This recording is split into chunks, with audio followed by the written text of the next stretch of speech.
नमस्कार दोस्तों, Balram education centre YouTube channel में आपका स्वागत है। आज हम अर्धवार्षिक परीक्षा 2023 कक्षा 10 विषय हिंदी के प्रश्न उत्तर देख रहे हैं। तो आप चेक कर सकते हैं कि आपने कितने नंबर के सही किए हैं। पहला प्रश्न है अपना, सही विकल्प का चयन कर लिखिए। छायावाद के आधार स्तंभ कभी नहीं हैं, तो इसका सही उत्तर होगा सूरदास। दूसरा प्रश्न है, नंद नंदन शब्द का प्रयोग किया गया है, तो कृष्ण के लिए नंद नंदन। अगला प्रश्न है, रमणीयार्थ प्रतिपादका शब्दः काव्यम परिभाषा है, तो यहाँ पंडित जगन्नाथ की है। अगला प्रश्न है, नेताजी का चश्मा कहानी का मूल भाव है, तो देशभक्ति की भावना।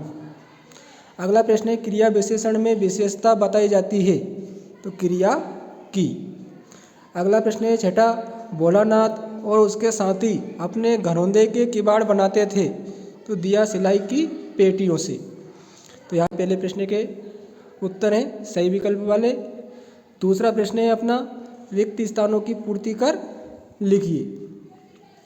रिक्त स्थान में पहला प्रश्न है, कविता फागुन की मादकता को प्रकट कर रही है, तो अट नहीं रही है।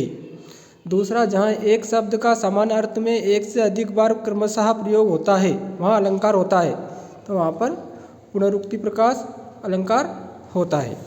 तीसरा प्रश्न है, जिन छंदों की रचना मात्राओं की गणना के आधार पर होती है उन्हें मात्रिक छंद कहते हैं। अगला है, शहनाई बजाने के लिए प्रयोग होता है, तो रीड का प्रयोग होता है। जिन वाक्यों में कार्य के होने में संदेह अथवा संभावना का बोध हो उन्हें वाक्य कहते हैं, उन्हें संदेहवाचक वाक्य कहते हैं।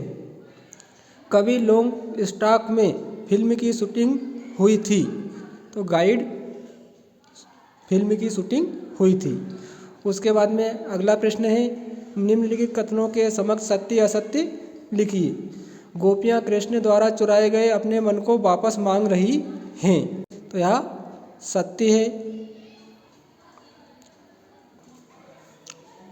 जहाँ किसी वस्तु या विषय का वर्णन बढ़ा चढ़ाकर किया जाए वहाँ अनियोक्ति अलंकार होता है, तो यह असत्य है। लखनऊ को नवाबों का शहर कहा जाता है, तो यह सत्य है। एक अंक वाली रचना एक अंकी कहलाती है, सत्य। वाच्य के 4 प्रकार हैं, असत्य 3 प्रकार होते हैं। हिरोशिमा चीन में है, असत्य जापान में है। उसके बाद में अगला प्रश्न है अपना, सही जोड़ी का मिलान कर लिखिए।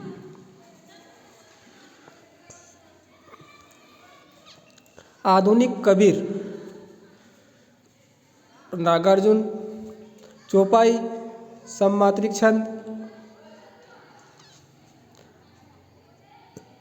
आवृत ढका हुआ, संधि के प्रकार 3, आम के आम गुठलियों के दाम, दोहरा लाभ, ऊंच नीच में बई कियारी, जो उपजी सो भई हमारी। उसके बाद में प्रश्न क्रमांक 5 है अपना, निम्नलिखित प्रश्नों के उत्तर एक वाक्य में लिखिए।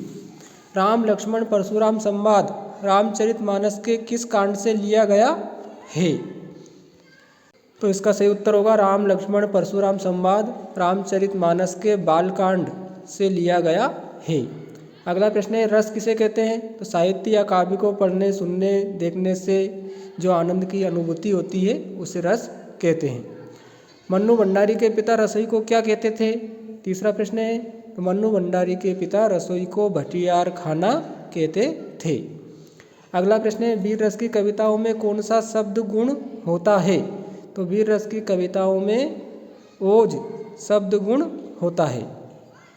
रहस्यमयी तारों भरी रात लेखिका मधु कांकरिया के मन में क्या जगा रही थी, तो रहस्यमयी तारों भरी रात लेखिका मधु कांकरिया के मन में सम्मोहन का भाव जगा रही थी। अगला प्रश्न है, लेखक अज्ञे ने हिरोशिमा कविता कहाँ बैठकर लिखी थी, तो लेखक अज्ञे ने हिरोशिमा कविता रेलगाड़ी में बैठकर लिखी थी। तो प्यारे बच्चों और दोस्तों, या वस्तुनिष्ठ प्रश्नों के उत्तर थे जो 30 नंबर के थे। अगर आपने हमारे चैनल को सब्सक्राइब नहीं कर रखा है तो चैनल को सब्सक्राइब ज़रूर कर लें। उसके बाद में प्रश्न क्रमांक 6 से लेकर 17 तक 2 नंबर वाले प्रश्न थे। प्रश्न क्रमांक 6 है अपना, प्रगतिवाद की कोई 2 विशेषताएं या प्रवृत्तियां लिखिए।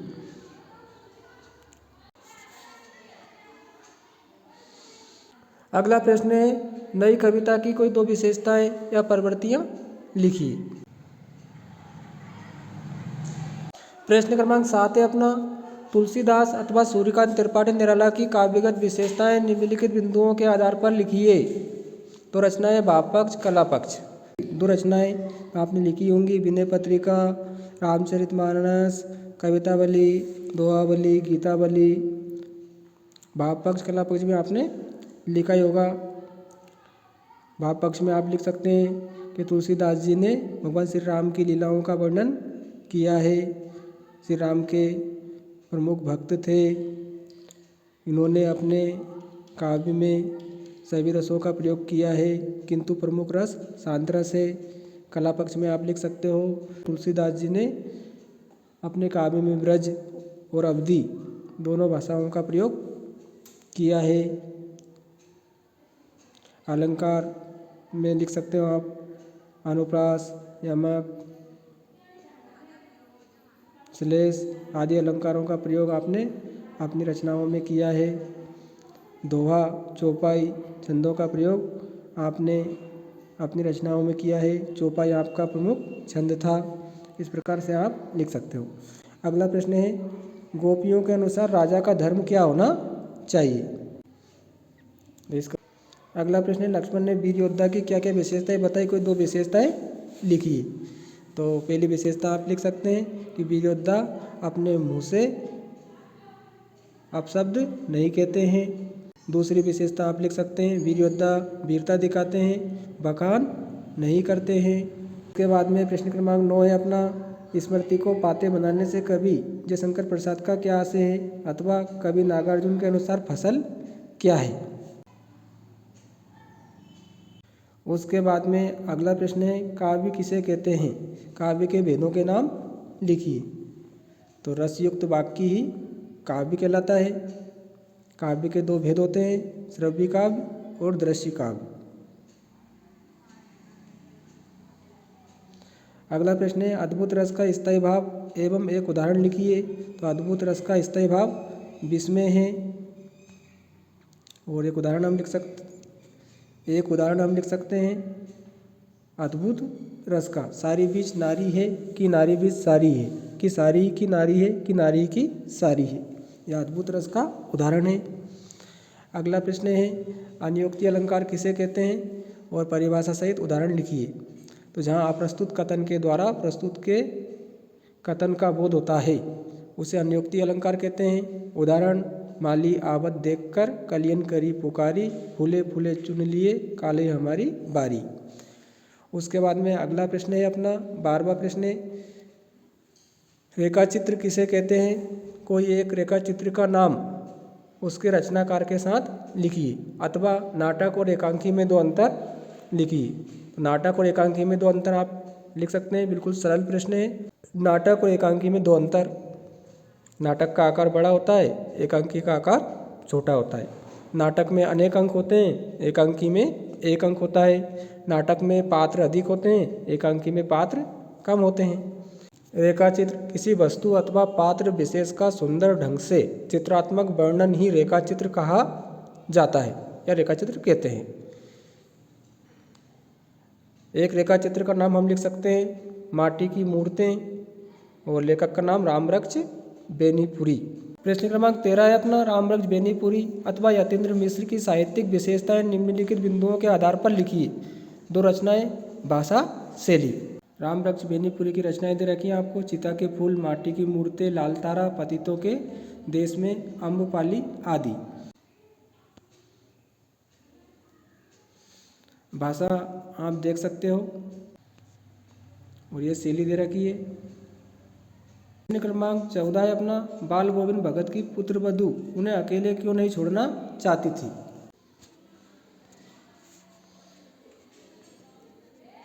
उसके बाद में प्रश्न क्रमांक 15 है अपना, सुशिर वाद्यों से क्या अभिप्राय है। सेनाई को सुशिर वाद्यों में साकी उपाधि क्यों दी गई है। प्रश्न क्रमांक 15 का अथवा। उसके बाद में लेखिका मन्नू भंडारी के व्यक्तित्व पर किन किन व्यक्तियों का किस रूप में प्रभाव पड़ा। प्रश्न क्रमांक 15 का उत्तर आप देख सकते हो, लेखिका के व्यक्तित्व पर किन किन व्यक्तियों का किस रूप में प्रभाव पड़ा।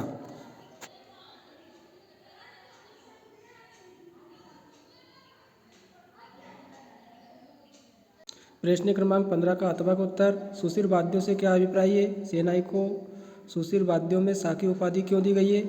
इसका उत्तर आप देख सकते हो।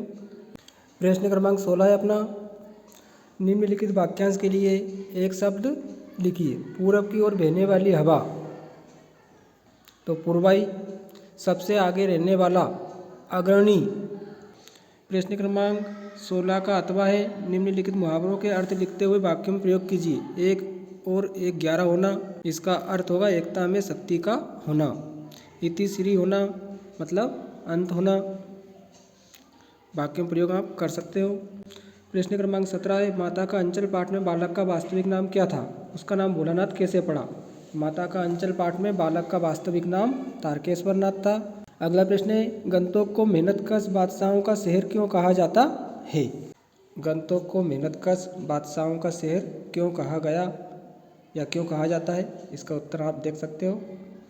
प्रश्न क्रमांक 18 है अपना, निम्नलिखित काव्यांश का संदर्भ प्रसंग सहित भावार्थ लिखिए। उदो तुम अति बड़भागी, तो संदर्भ में यह पाठ पद नामक पाठ से लिया गया है। इसके रचनाकार सूरदास जी हैं। उसके बाद में निम्नलिखित गद्यांश की संदर्भ प्रसंग सहित व्याख्या लिखिए। बार बार सोचते क्या होगा उस कौम का जो अपने देश के खातिर घर गृहस्थी जवानी जिंदगी सब कुछ होम कर देने वालों पर भी हंसती है। यह नेताजी का चश्मा पाठ से लिया गया है और इसके रचनाकार स्वयं प्रकाश हैं। प्रसंग और व्याख्या आप लिख ही सकते हो।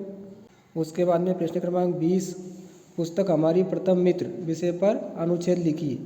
तो पुस्तक हमारी प्रथम मित्र, इस पर आपको अनुच्छेद कम से कम 8-9 वाक्य लिखने थे। उस अथवा में दे रखा है, वार्षिक उत्सव की तैयारी को लेकर 2 मित्रों के मध्य संवाद लिखिए। दोनों प्रश्न में से एक प्रश्न आपको करना था। तो अनुच्छेद लेखन और संवाद लेखन से संबंधित प्रश्न हमारे YouTube channel Balram education centre पर भी दे रखे हैं। उन्हें समझाया गया है किस प्रकार से इन प्रश्नों को करते हैं। उसके बाद प्रश्न क्रमांक 21, अपठित काव्यांश और अपठित गद्यांश था जो आपने करे होंगे, बिल्कुल सरल थे। अपठित गद्यांश देख लेते हैं हम। समाज में किसको पहचानना कठिन है। तो मनुष्य एक सामाजिक प्राणी है। समाज में उसके मित्र भी होते हैं, शत्रु भी, परिचित भी, अपरिचित भी। जहाँ तक शत्रुओं, परिचितों और अपरिचितों का प्रश्न है, उन्हें पहचानना कठिन नहीं होता, किंतु मित्रों को पहचानना कठिन होता है। तो इसका उत्तर क्या होगा, समाज में मित्रों को पहचानना कठिन होता है। सच्चे मित्र की पहचान कब होती है। तो सच्चे मित्र की पहचान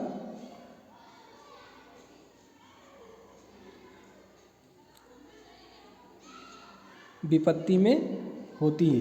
जो विपत्ति में साथ नहीं छोड़ते हैं वही सच्चे मित्र होते हैं। उपयुक्त गद्यांश का सारांश लिखिए। तो जो अपठित गद्यांश दे रखा है इसी में से आप 3 या 4 वाक्य लिख सकते हैं। मुख्य मुख्य बातें अपनी भाषा का प्रयोग करते हुए। प्रश्न क्रमांक 22, परीक्षा काल में ध्वनि विस्तारक यंत्र पर रोक लगाने हेतु अपने जिले के जिलाधीश को प्रार्थना पत्र लिखिए। तो इसका उत्तर भी आप हमारे Balram education centre YouTube channel पर देख सकते हैं। वहाँ पर अनेक प्रार्थना पत्र दे रखी हैं। बुक बैंक, टीसी, शाला शुल्क, ध्वनि विस्तारक यंत्र, अंक सूची की द्वितीय प्रति और पत्र भी दे रखे हैं। उसके बाद में प्रश्न क्रमांक 23, निम्नलिखित में से किसी एक विषय पर रूपरेखा सहित सारगर्भित निबंध लिखिए। तो आपने एक निबंध लिखा ही होगा, हमारे चैनल पर भी जलीय जीवन है, विद्यार्थी जीवन में अनुशासन का महत्व, ये निबंध दे रखे हैं। साथ ही विज्ञान के चमत्कार, पर्यावरण प्रदूषण और बहुत सारे निबंध दे रखे हैं, तो आप हमारे चैनल पर जाकर भी देख सकते हो। तो प्यारे बच्चों और दोस्तों, आज हमने कक्षा 10वीं अर्धवार्षिक परीक्षा हिंदी का पेपर हल करा। आप चेक कर सकते हैं कि आपने कितने नंबर के सही किए हैं।